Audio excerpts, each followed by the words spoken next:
I'm Mike McGuire from Waverly, Alabama, and I own and operate McGuire Cattle Company with my family.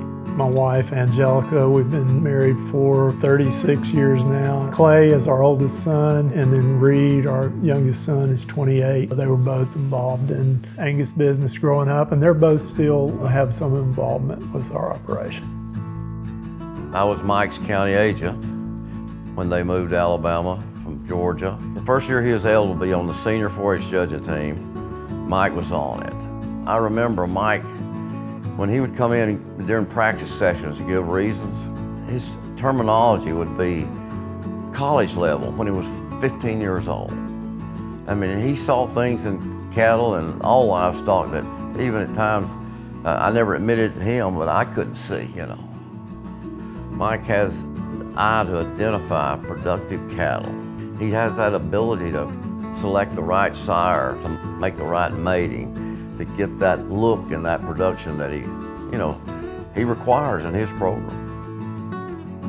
My dad moved us from Oklahoma to Georgia. He was head of extension animal science at that time. And he hired Mike's dad, Bob McGuire, as a swine specialist. Mike and I went to Atlanta to clip sale cows. There again, both of us trying to figure out how to make a living, and both of us just got the bug. So for a year, we just kept studying, and the next year, we started buying a few cows, and then we went to Montana, and we bought a lot of cows, and it was just a good era. You know, the Angus cattle were still the focus, and that's where we knew we'd stay.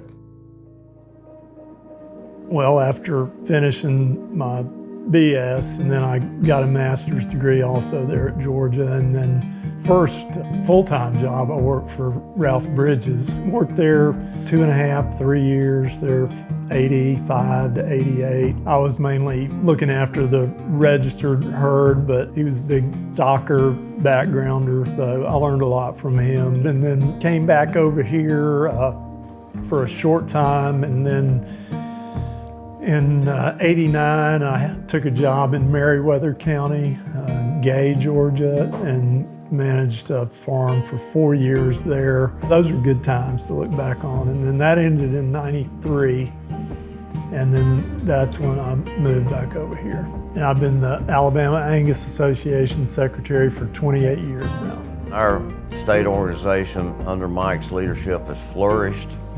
I have 2 great sales a year where our breeders here in the state, and we have a few members outside the state, the opportunity to consign their cattle and field days and work with the junior advisors here in the state over the years. One of the things I admired most about Mike was he had a passion for people as well as cattle. And that's why he was such a servant in the Alabama Angus Association, because he knew the breeders. He's a pillar of common sense and integrity.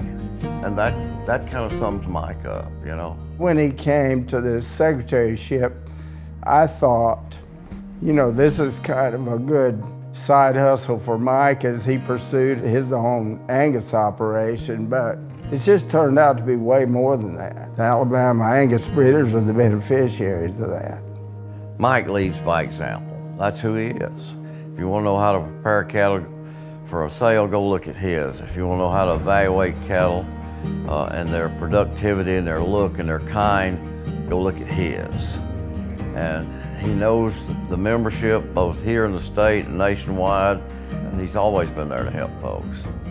When you really stop in a quiet moment and think about what a lot of people have done for you, directly or even indirectly, yeah, it makes you more aware, makes you want to give back when you can, have a little more respect for everybody, all age groups, you know, from the kids on up, and yeah, that's really important. He's incredibly gifted cattleman. You know, that's obvious. He'll go down as one of the great stockmen that I've ever known in my life. He is a true stockman.